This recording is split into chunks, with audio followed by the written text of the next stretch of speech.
sabemos que el Señor está con nosotros y nos acompaña. Amén. Gloria al Señor. Bendecimos tu vida, iglesia. Sean cada uno de ustedes bienvenidos esta noche a la casa del Señor, porque es mejor estar un día en la casa del Señor que 1000 años fuera de ella. Amén. ¿Cuántos creen en esa palabra? Que es mejor estar en su casa, gloria al Señor, que estar ahí afuera perdiendo el tiempo, desperdiciando nuestro tiempo. Vamos de una vez a entrar en la palabra del Señor, y esta noche vamos a continuar hablando sobre enfoque. Más enfoque. Dígale al que está a su lado: enfócate. Mire, pero hágale así mismo, mire.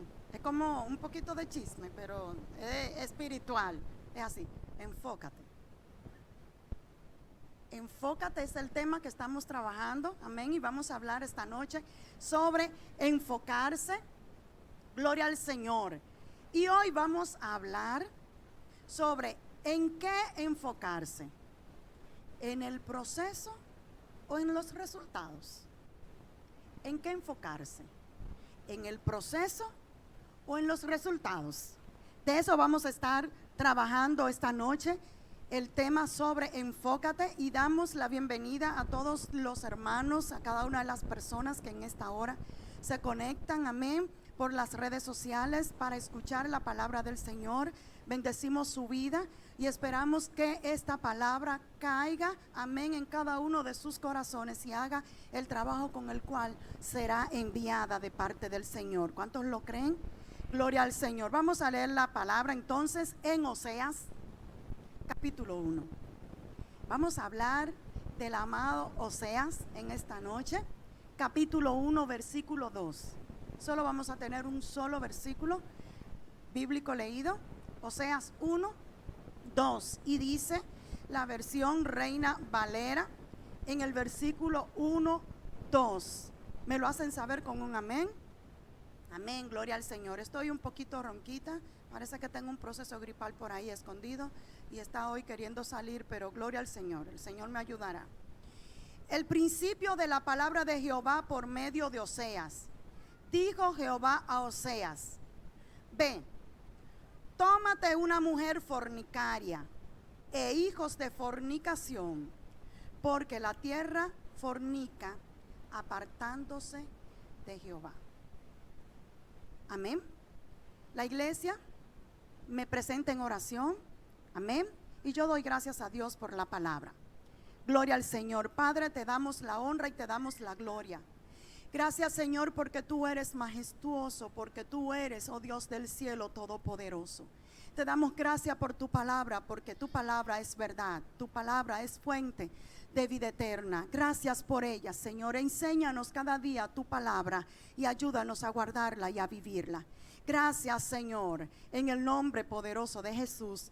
Amén. Antes de sentarse, dele un abrazo ahí a su hermano que está a su lado. Dele un abrazo y dele un beso. Dígale que usted se goza con verle en la casa del Señor, que usted le ama mucho.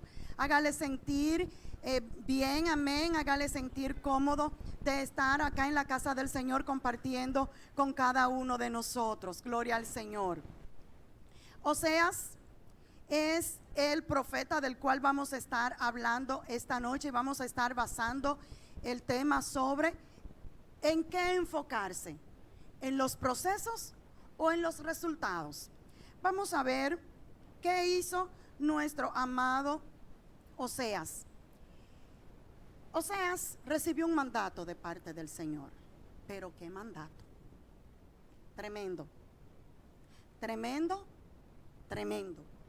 El mandato que Dios le hizo a Oseas, y el cual él tenía que cumplir, le gustara o no le gustara.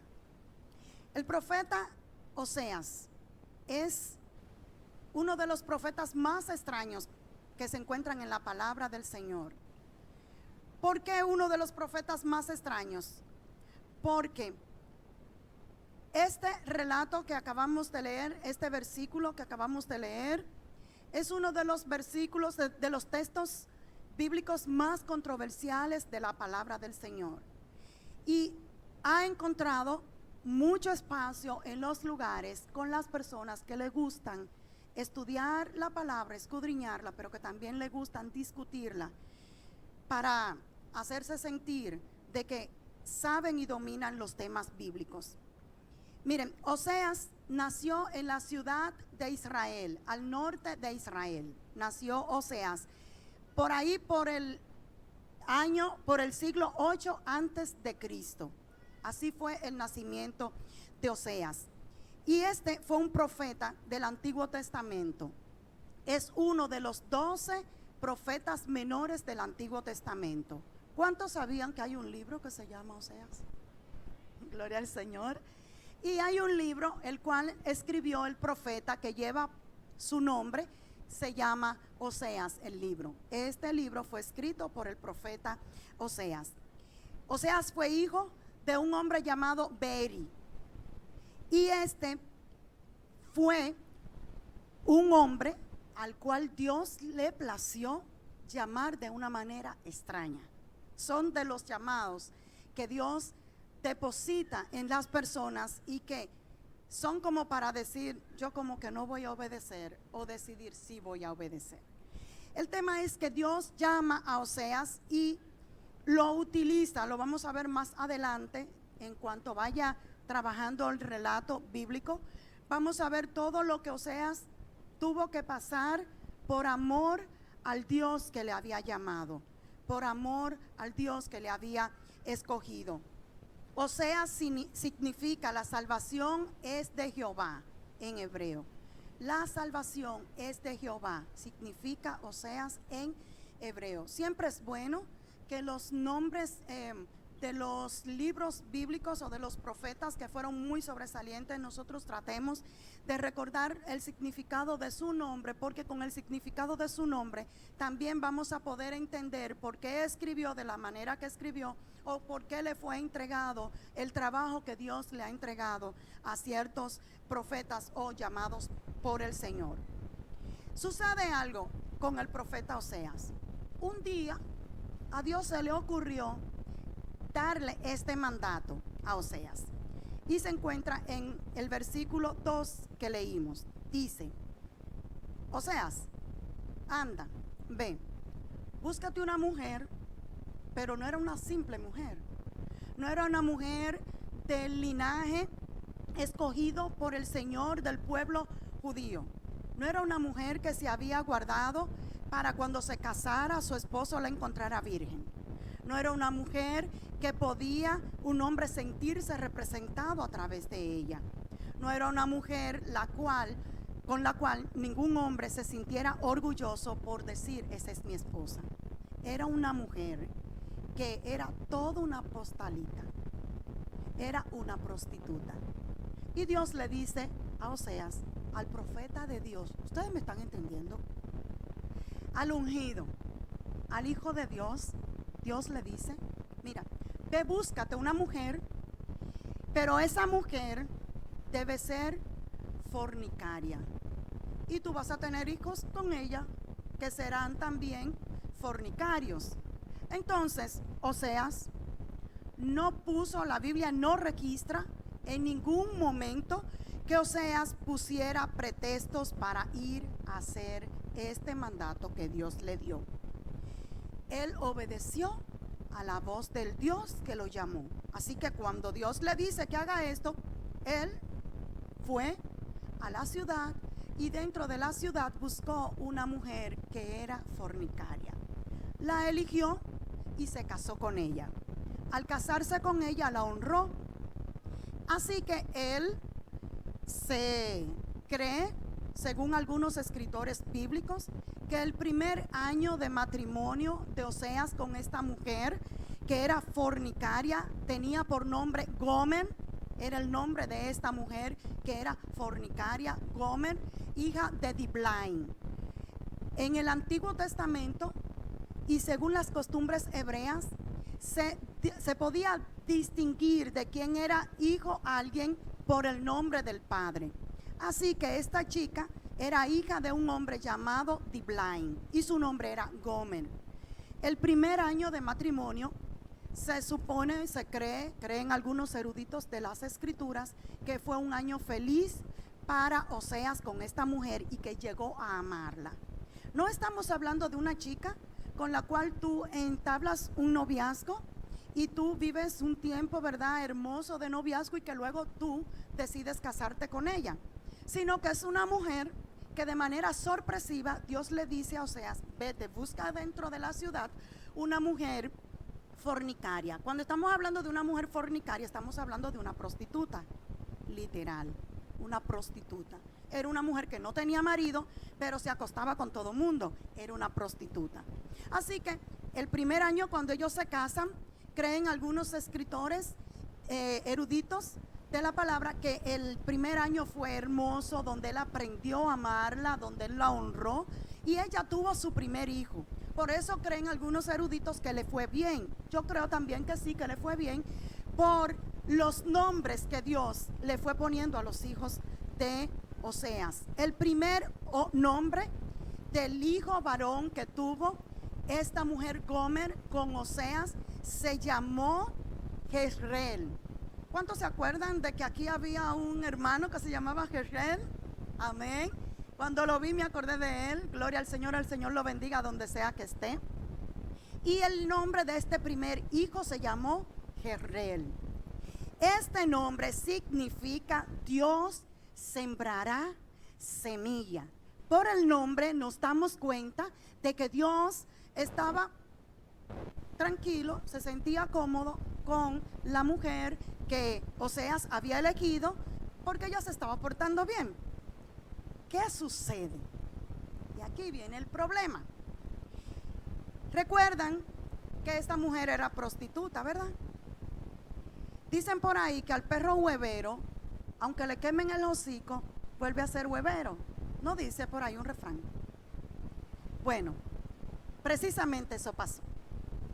¿Qué sucede y viene a ser? Ellos tuvieron 3 hijos. Un mayor que se llamó Jezreel. La segunda se llamaba Lo-ruhama. Y Lo-ruhama, cuando ella vuelve a quedar embarazada, Dios le dice a Oseas que le ponga: no tendré más compasión. No tendré más compasión significa Lo-ruhama. ¿Qué estaba pasando?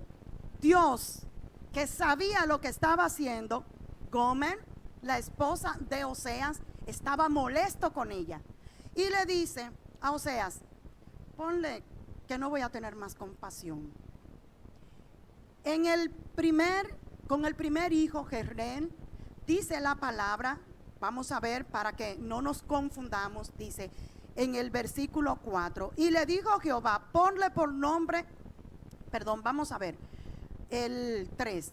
Fue pues y tomó a Gomer, hija de Diblaim, la cual concibió y le dio a luz un hijo. Cuando dice le dio a luz, está sustituyendo el nombre por un artículo. Le dio, no está diciendo y a Oseas le dio un hijo, dice le dio. Lo que nos está dando a entender que está mencionando a Oseas. O sea, aquí este hijo es de Oseas, Jezreel es de Oseas. Ahora, ¿qué sucede con la segunda hija? El segundo hijo que sale una hembra. Dice que cuando él tuvo a Lo-ruhama, que se supone que era de él, dice en el 6, y concibió ella otra vez y dio a luz una hija. No menciona que se lo dio, que le dio a luz a Oseas una hija. No dice, y dio a luz una hija, la cual Dios le dijo que le ponga por nombre Lo-ruhama, que significa no compadecida o no voy a tener compasión más. Ok, pues Oseas lo deja pasar y según él, la hija es de él también. Cuando viene el tercer hijo, que es un varón, entonces queda ella embarazada nuevamente y da luz. Dice en el versículo 8, después de haber detestado a Lo-ruhama, concibió y dio a luz un hijo. Dijo Dios: ponle por nombre Lo-ammi, que significa no es mi pueblo. No es mi pueblo. En esta lectura estamos viendo que la mujer le estaba siendo infiel a Oseas. ¿Ustedes saben qué ella hacía? Cuando él se acostaba, ella se levantaba de noche, donde nadie la pudiera ver, e iba y se acostaba con todos los hombres de su vida pasada. Quedó embarazada 2 veces después del primer parto, y los 2 se lo pegó a Oseas, sin Oseas ser el papá de estos 2 muchachos, un varón y una hembra. ¿Qué está aconteciendo aquí? ¿Y por qué? Ustedes me dirán, pastora, pero ¿por qué usted está hablándonos de esto? Miren, por algo muy simple. Dios procesó a Oseas y lo procesó con algo que es la debilidad de todo hombre y de toda mujer: sentirse engañado, sentir que lo que tiene no le pertenece. ¿Qué era lo que se esperaba Oseas de Gomer? Bueno, yo te honré, yo espero que tú te portes bien, porque yo estoy depositando mi confianza en ti y tú eres mi esposa, o sea, tú tienes que respetarme. Ya tu vida pasada pasó, ya tú eres ahora una esposa con nombre y apellido, y ya tú tienes que portarte bien. Era lo que Oseas esperaba de esta mujer, pero ella, dice la palabra, que se iba escondidita. Eso lo habla ya el capítulo 2.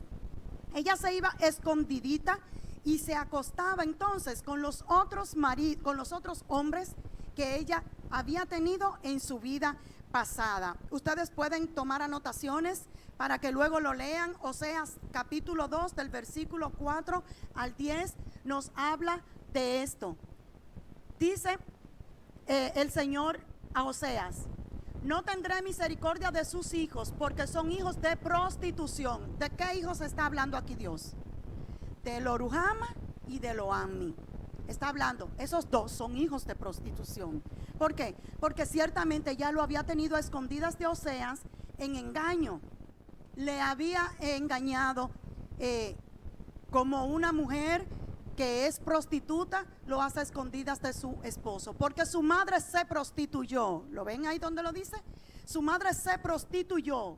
La que los dio a luz se deshonró, porque dijo: iré tras mis amantes, que me dan mi pan y mi agua, mi lana, mi lino, mi aceite y mi bebida. Yo pregunto, ¿y era que Oseas no atendía a esa mujer? Déjeme decirles, sí la atendía. Sí la atendía. Pero ella decidió hacerlo a escondidas y volver como el perro vuelve a su vómito después de haber sido limpiado por el Señor. Y dice: por tanto, he aquí, yo rodearé de espinos su camino y la cercaré con seto, y no hallará sus caminos. Seguirá a sus amantes y no los alcanzará, los buscará y no los hallará. Entonces dirá: iré y me volveré a mi primer marido, porque mejor me iba entonces que ahora. Oigan lo que ella hace. Volvió para donde su marido. Pero ella no vuelve sola. No, ustedes verán qué es lo que pasa. Si fuera que ella volvió sola, yo me sintiera feliz con el acontecimiento. Pero no, no fue que ella volvió sola. Miren lo que hace el Señor en el capítulo 3. Aquí Dios le vuelve a hablar a Oseas y dice en el capítulo 3, versículo 1: Oseas, vete otra vez, ama a una mujer amada de un amigo y adúltera. Ahora era adúltera, ¿por qué? Porque ella estaba casada y estaba engañando a su esposo. Ahora ella se convierte, en vez de ser una fornicaria, cuando no tenía esposos y se acostaba con todo el mundo, era una fornicaria. Ahora, luego que tiene esposo y se sigue acostando con todo el mundo, viene a ser una adúltera. Entonces Dios le dice a Oseas: Oseas, vete, busca otra vez a la mujer, y ahora es una fornicaria. Pero te digo una cosa, ella ahora es esposa de un amigo tuyo.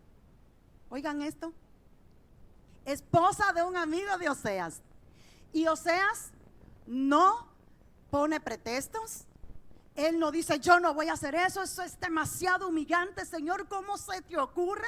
O sea, esa mujer me ha hecho de todo y tú quieres que yo vuelva a buscarla. Mira, ni se te ocurra. No, Oseas no dijo nada de eso, sino que Oseas fue otra vez a la ciudad. Y ustedes saben qué tuvo que hacer: pagar una dote al amigo de él con el cual ella estaba para él recuperarla. ¿Sabe cuántos ciclos de plata tuvo que pagar? 20 ciclos de plata. Y tuvo que pagar incluso cebada por ella. Esta era una costumbre cuando alguien pertenecía a otro y tú lo querías, tú tenías que pagar una dote. Fue lo que Jesucristo hizo en la cruz del Calvario por nosotros. Pagó el precio por nuestros pecados. Él pagó una dote que nos correspondía a nosotros pagarla para poder ser libres de la esclavitud con la que estábamos siendo esclavos por el pecado. Mas Jesús le plació pagar el precio por nosotros, pagar esa dote para él rescatarnos para con Dios. Y esto también lo tuvo que hacer Oseas con esta mujer. Y yo pregunto, ok, él estaba obedeciendo a Dios, pero ¿saben qué pasaba? Oseas se había enamorado de la mujer, la amaba y no se daba por vencido. Y dijo, bueno, esa mujer me ha hecho de todo, pero ¿yo qué voy a hacer? La quiero. Yo voy a ir y voy a pagar por ella y me la voy a traer otra vez a la casa. Porque ¿saben por qué ella ya no estaba en la casa? Cuando él descubrió que los dos hijos, Lo Ruhamah y Lo Ammi, no eran hijos de él se molestó tanto, sintió su hombría marcada y lacerada y la botó de la casa y se divorció de ella. Pero cuando Dios le dice en el capítulo 3 que vaya y la busque otra vez, él fue, pagó por ella y la volvió a llevar a la casa.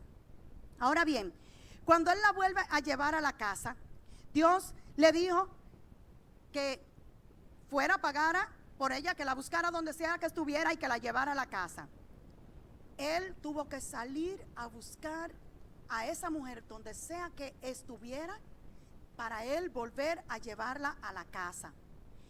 Al esta mujer ser una prostituta, ella no tenía problema en andar frecuentando a los hombres porque ella no había amado a Oseas. Oseas sí se enamoró de ella y la amaba, pero ella no había amado a Oseas, sino que ella amaba más su vida de prostitución, su vida de delincuente. Ella la amaba más que a Oseas, que era el esposo, el hombre que la había honrado y que había pagado un alto precio por ella. ¿Qué es lo que aquí sucede? Hay algunos comentaristas bíblicos que dicen que esta historia de Oseas no es real, que no es posible. Incluso hubo un comentarista, que lo voy a leer tal cual. Oigan lo que él dijo. ¿Por qué Oseas, el gran profeta, se le ordena tomar como una mujer a una prostituta y él no se resiste en ningún momento? Ni siquiera simula no querer para dar la impresión de que ejecuta con malas ganas lo que se le mandó a hacer. Al contrario, cumple la ordenanza gozosamente, como si lo estuviera deseando.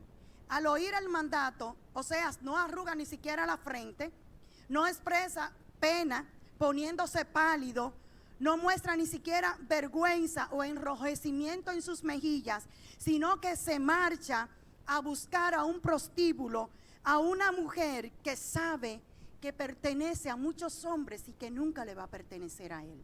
Ese comentario lo hizo un erudito de la palabra que tiene su propio comentario acerca de esta historia bíblica. Y él dice que no es real, que no es verídica la historia, sino que posiblemente fueron ocurrencias de uno de los alumnos de Oseas como profeta, que quiso luego escribir y dejar algo que llamara la atención de alguna gente para entretenerlo.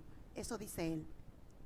Dice la palabra, que nosotros lo leímos, otros eruditos dicen y concuerdan con la palabra de que sí, que el hecho fue real.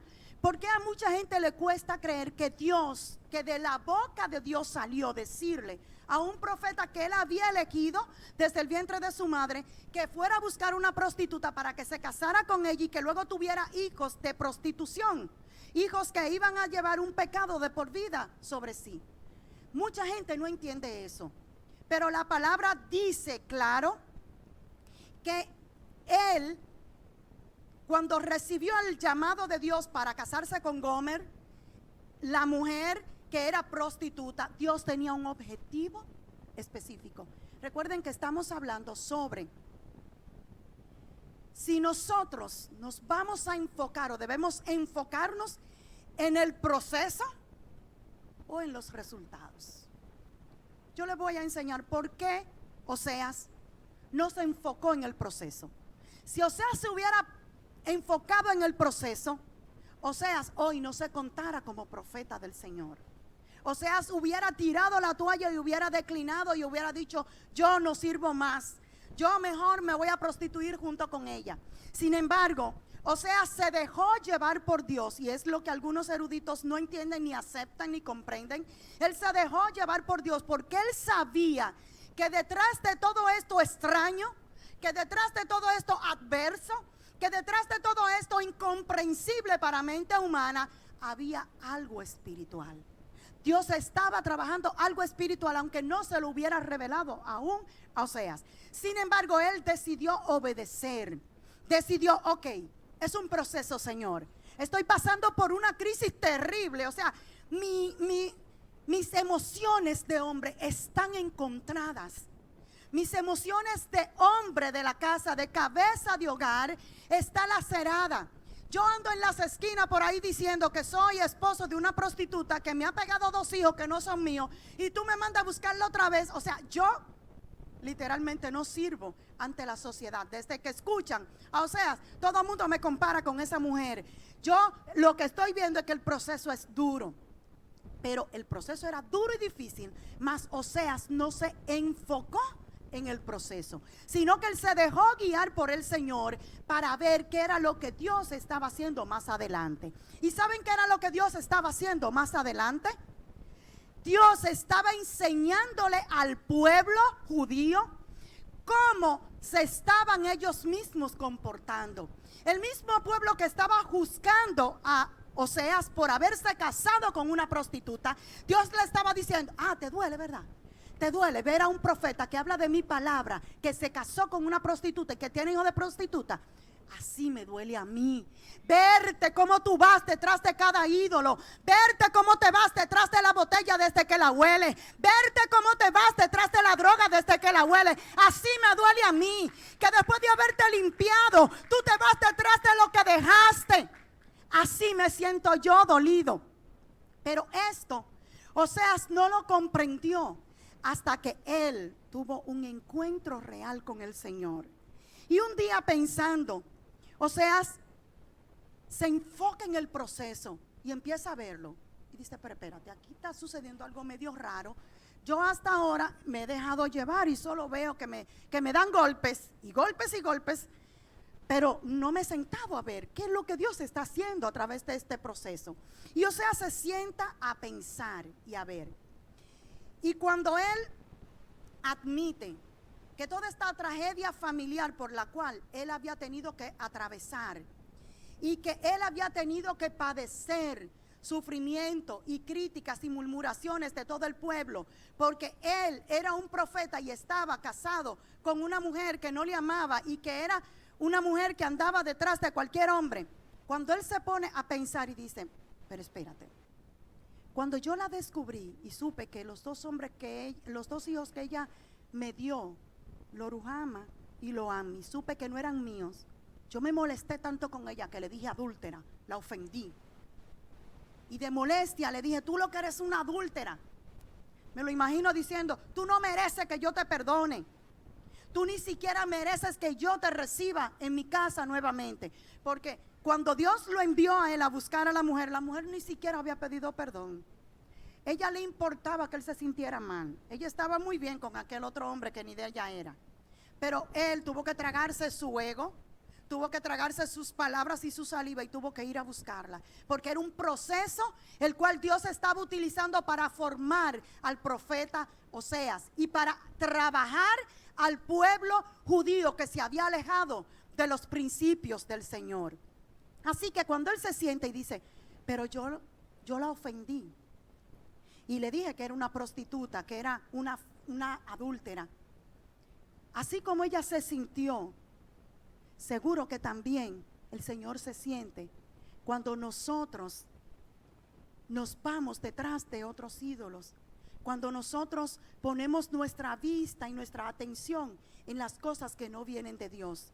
Y entonces empieza Oseas a decir: así como yo me sentí herido en mi naturaleza humana, en mi hombría, que me sentí engañado, traicionado, pisoteado.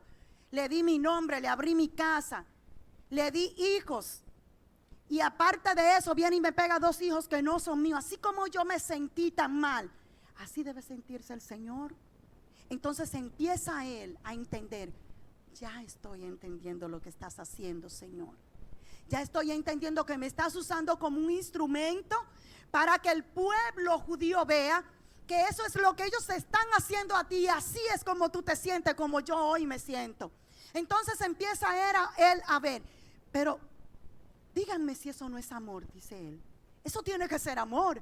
Entonces, Dios no es un Dios despiadado como lo encontramos en el Viejo Testamento. Un Dios que es ojo por ojo y diente por diente. Tú hiciste, tú pagas. Tú siembras, tú cosechas. Eso fue lo que sembraste, pues toma tu cosecha. Entonces empieza él a ver a Dios como un Dios de amor, como un Dios de misericordia. Y dice: wow, me escogiste a mí para hacerme todo esto.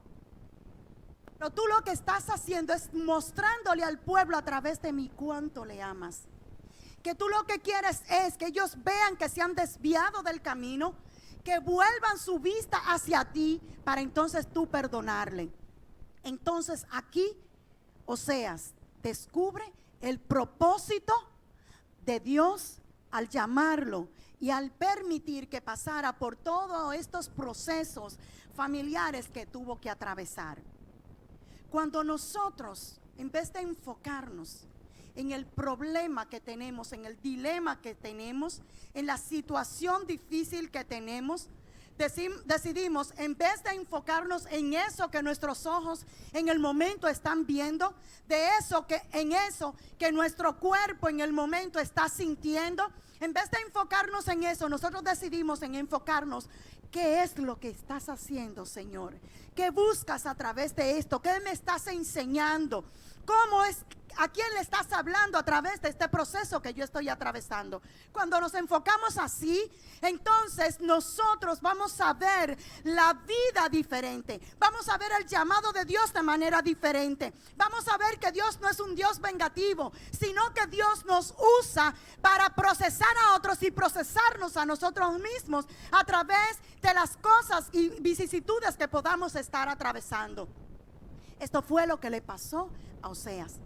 Pero Oseas no hizo como hacemos muchos de nosotros, que empiezan a hacer rabiacadas, y que si están enfermos empiezan a decir: ¿por qué a mí? Señor, si yo tanto te he servido, si yo lo único que he hecho es amarte, si yo lo único que he hecho es seguir tus pasos, ¿por qué tú permites que yo me enferme de esta manera? Empiezan a ver la situación que lacera su salud y no empiezan a ver y se enfocan en ¿para qué Dios está permitiendo eso en nuestras vidas?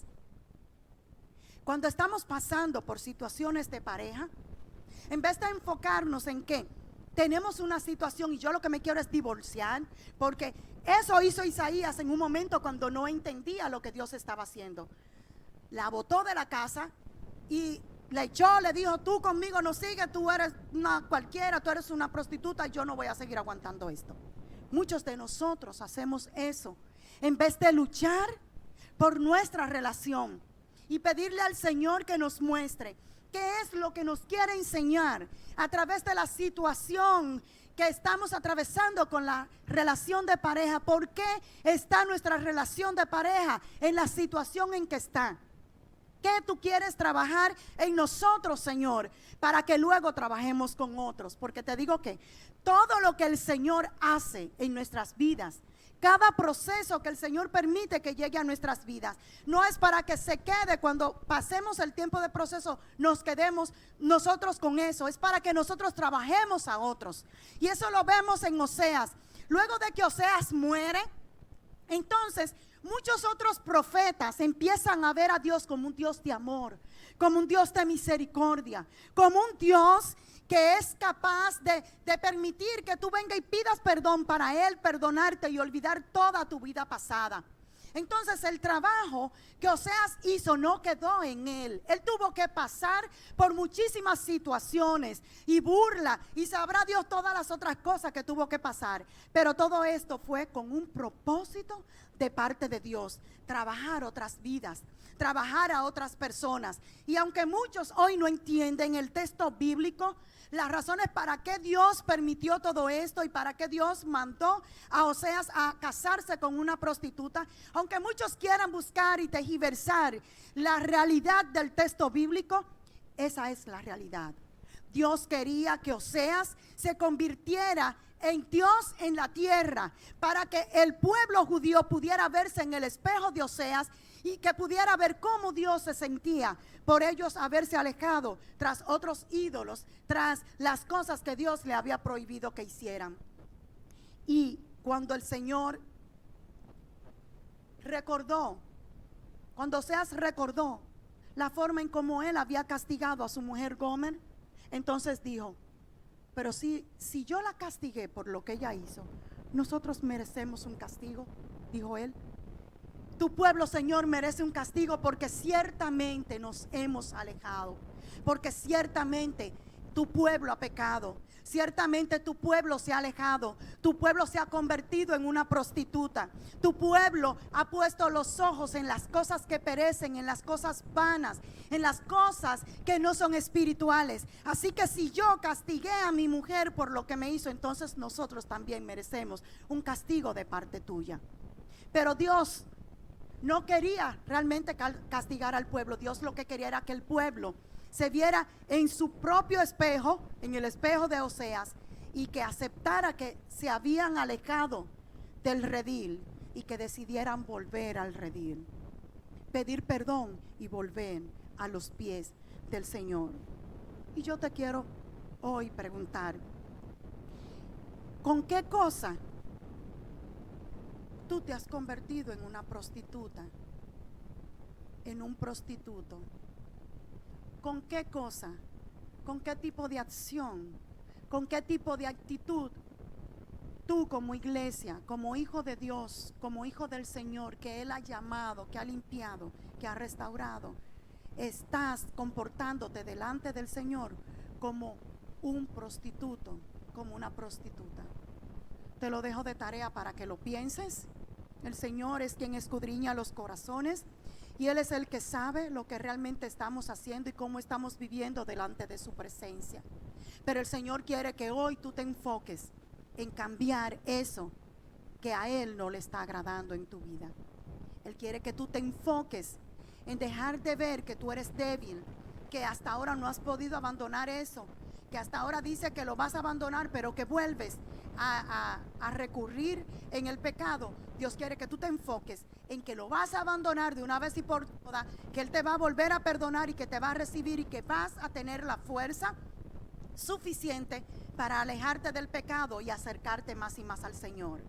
Así que piensa, medita en qué cosa le estamos fallando al Señor, con qué cosa el Señor, al nosotros tener ese comportamiento, el Señor nos está viendo como alguien que se está prostituyendo y que no es digno del amor y de la misericordia de Él. El hecho de que Oseas descubriera el propósito de Dios para él a raíz de su conflicto matrimonial, nos da a nosotros a entender y a comprender entonces por qué Oseas escribe todo un libro basado, miren qué. Cuando él habla de Dios, está mostrándonos a Dios como el marido. Luego yo quiero que ustedes cuando en su casa empiecen a leer el libro de Oseas capítulo por capítulo para que puedan tener una comprensión más amplia sobre lo que hemos estado hablando. Al pueblo de Israel, Dios lo compara con la esposa. A ti y a mí, el libro de Oseas nos compara como que somos la esposa y que Dios es ¿qué? El marido, el esposo. Cuando Oseas habla de la alianza que Dios hizo en el monte Sinaí con el pueblo de Israel, está hablando de un matrimonio. Cuando Oseas habla de los dioses falsos, está hablando de amantes. Cuando Oseas habla de que el pueblo abandonó a Dios, está diciendo que fornicó, que adulteró, que se alejó de Dios en fornicación y adulterio. Cuando Oseas describe la época de los primeros tiempos, él la describe como un noviazgo de nosotros con Dios, como un noviazgo. Entonces esta es la razón por la que cuando nosotros leemos al libro de Oseas, vemos que él se expresa de esta manera. Pero ¿saben por qué fue?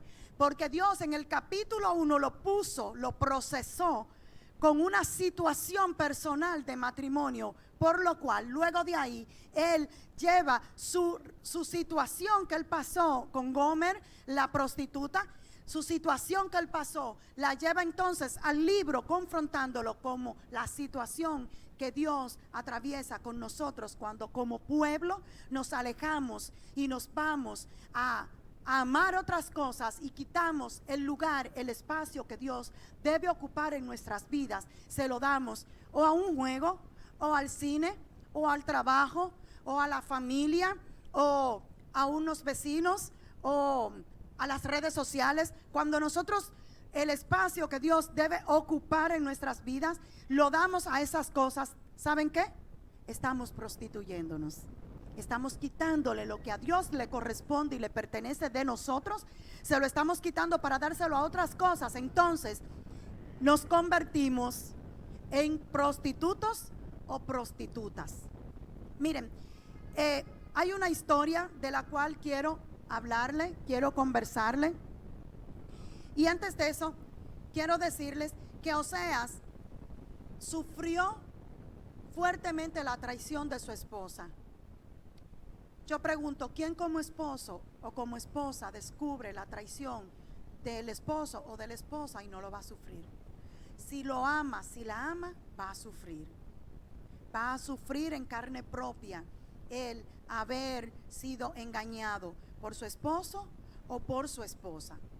En medio de este dolor, Dios le habló y le hizo ver a él que en medio de esa adversidad, que en medio de esa tristeza y ese dolor que le embargaba, él tenía dos decisiones: abatirse y amargarse, o seguir hacia adelante y que Dios le ayudara a salir de esta situación.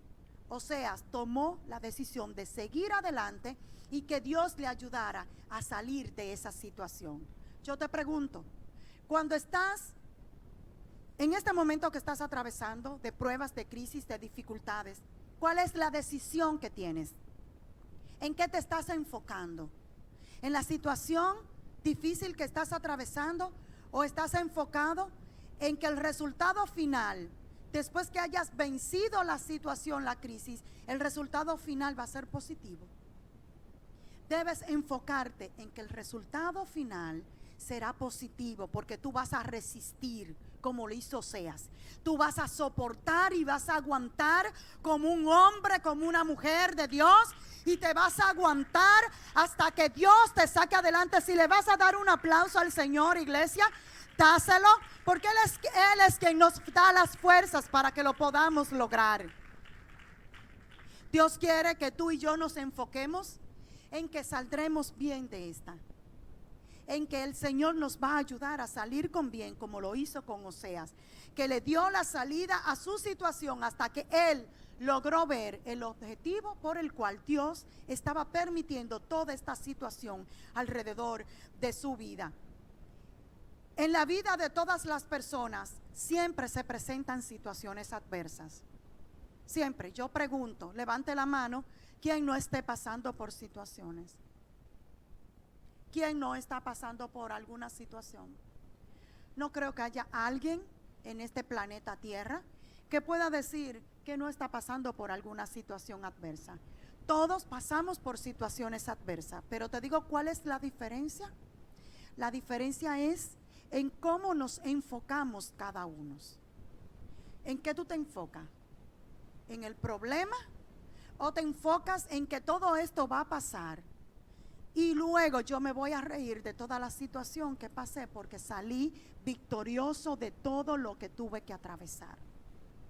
Así que la elección de nosotros hoy es enfocarnos en la solución, en el resultado final que va a ser bueno para todos nosotros, va a ser satisfactorio, pero tienes que enfocarte en que ese proceso, esa situación no te va a destruir, simplemente te va a formar como Dios quiere formarte, va a formar tu carácter y va a formar tu vida de manera que luego tú vas a poder trabajar con otros.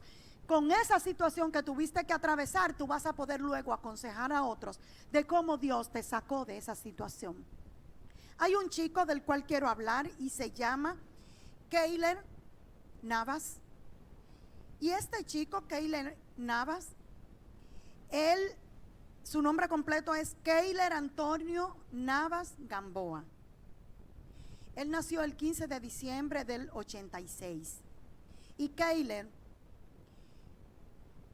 era costarricense.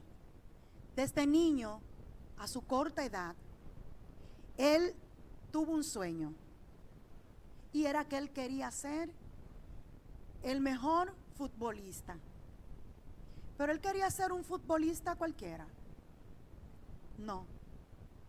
Él quería ser ese futbolista que es el que está allá en la grada y agarra la pelota. Él quería ser portero. Su enfoque era que él quería ser portero. ¿Qué sucedía con Keylor? Keylor era bajo de estatura. Un día él descubrió que eso era lo que él quería hacer porque su papá le lanzó una pelota y él la agarró. En la forma que él la agarró, el papá, que ya se desenvolvía en esa área, le dijo: tú puedes ser portero. Y él dijo: sí, ese es mi sueño. Chiquitico, algunos 6 años. Cuando su papá lo lleva a una de las ligas de su pueblo, él vivía en un pueblo muy pobrecito de Costa Rica, donde en ese pueblo se decía o se dice que no podía salir nada bueno. ¿Se acuerdan cuando Jesús, que de Nazaret puede salir algo bueno? Así era con Keylor. O sea, de ese pueblecito que se llamaba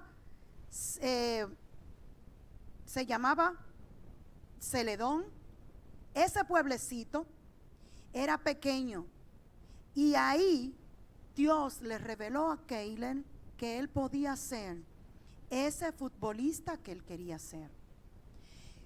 Pasó muchísimos contratiempos, muchísimas situaciones. Su papá, dado que la situación económica en ese pueblo era muy difícil, decidió un día irse, según él, a buscar mejor vida hacia Estados Unidos, y abandonó a la mamá con 2 hermanos más que él tenía, una hembra y un varón, y se fue a buscar mejor vida para Estados Unidos, pero no volvió ni llamó más a la familia.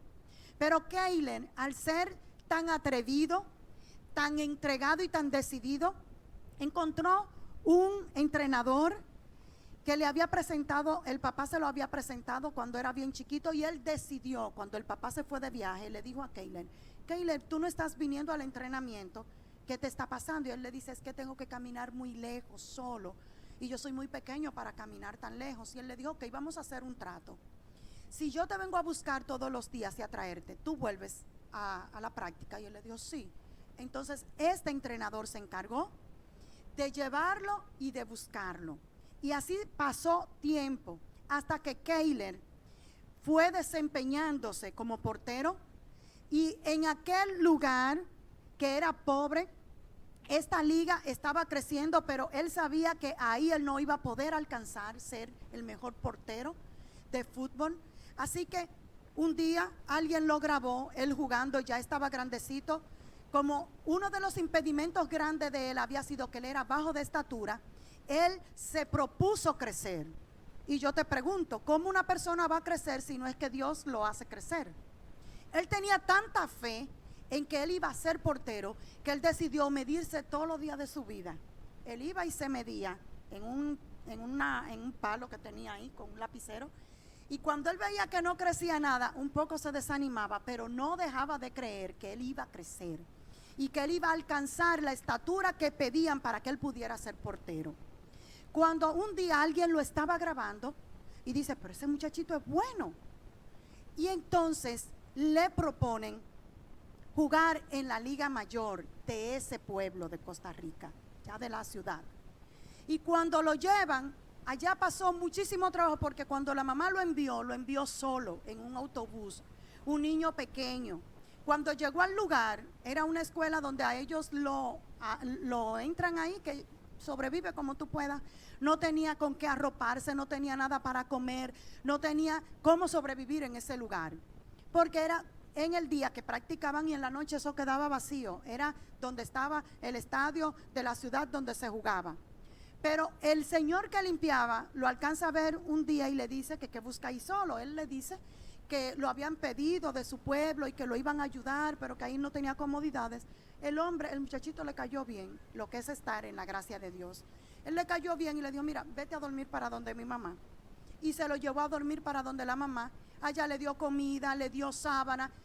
Ya él, cuando volvió al lugar, ya tenía con qué arroparse y tenía cómo comer. Pero nada de esto fue impedimento para Keiler, para él lograr el propósito que él se había trazado de ser el mejor portero de fútbol, porque él lo que quería era llegar.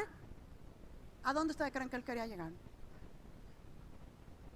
¿A dónde? A la FIFA, así mismo. Oigan, de un pueblo que nadie lo conocía, él decía que él quería llegar a ser el más grande. Pero como él lo propuso y empezó a trabajar en ello, Dios le fue abriendo puertas. Un día, un amiguito de él que también lo llamaron para firmarlo, le dice que vuelvan al pueblo a visitar la familia. Cuando él volvió al pueblo, resulta que se encuentra con que su hermano mayor tenía cáncer. A lo que él no quiso volver a los juegos, porque él decía que no iba a dejar a su hermano solo. Pero luego es confrontado, porque cuando pasa una semana el entrenador lo llama y le dice, Keiler, ¿por qué tú no estás viniendo a la práctica? ¿Por qué te quedaste en tu pueblo? Y él dice que no vuelve para allá, que él está muy desanimado, que él ya va a dejar eso y que su hermano lo necesita. Pero este entrenador le dice, tú no puedes abandonar tu sueño. Ven, por favor, ven, no abandones tu sueño. Yo voy a buscar la forma de ayudarte más. Se dejó motivar y volvió a la ciudad. Cuando vuelve a la ciudad, ese entrenador se dedicó a entrenarlo bien. Ahí empezó él a crecer porque ya se estaba alimentando mejor y empieza a desarrollarse. Y un día un manager lo ve y cuando lo ve dice, pero este muchacho es buenísimo. Y llama a alguien del Real Madrid y le dice, te tengo a un muchacho que es buenísimo. Ese muchacho no se puede desperdiciar. Cuando le envía el video para que lo vean, lo llaman del Real Madrid. Y hoy por hoy Keiler es el portero principal del Real Madrid, porque él tomó una decisión. Él se enfocó en su objetivo, se enfocó en que su limitación de que él era pequeño, eso no iba a hacer que él abandonara su sueño y que él pudiera lograr lo que él desde pequeño se había trazado. ¿Qué te quiero decir con esto? No importan los obstáculos y las adversidades que tengas que atravesar en el camino y que el diablo te diga y te susurre una y otra vez que no lo vas a poder lograr y que te muestre inclusive algunas cosas que impiden que tú puedas lograrlo, porque ciertamente a veces son cosas de la físico, son cosas que son reales, que pueden convertirse en un impedimento. Ahora, eso será un impedimento si tú lo decides. Si tú decides creer que es un impedimento, pues va a ser un impedimento. Pero si tú decides que ese impedimento, que en el momento tú lo estás viendo como impedimento y que muchos te dicen que es impedimento, tú decides trabajar en ello y convertirlo en lo que te va a lanzar para que puedas llegar, yo te aseguro que lo vas a poder lograr. Solo necesitas enfocarte. Cuando estamos enfocados, nuestras miradas no se ponen ni a la derecha ni a la izquierda. Cuando estamos enfocados, solo miramos hacia adelante, hacia el blanco, miramos hacia el frente, creyendo que lo vamos a poder lograr. Yo quiero que te pongas de pie, iglesia. Keiler dice una frase que cuando lo entrevistan, él siempre dice esa frase. Él dice que para él no hay nada imposible, porque él sabe que Dios está con él y que Caleb nunca tira la toalla, porque él vio todos los impedimentos que tenía, mas esos impedimentos no lograron matar sus sueños.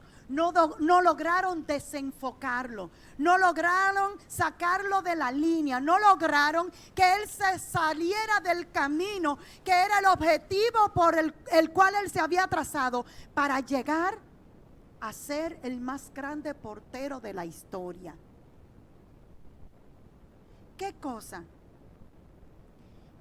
está ocurriendo en tu vida que te está desenfocando? ¿Qué cosa está haciendo que quites la mirada del Señor? ¿Qué situación la estás viendo tan grande como un gran gigante que está amenazando con matar tu sueño?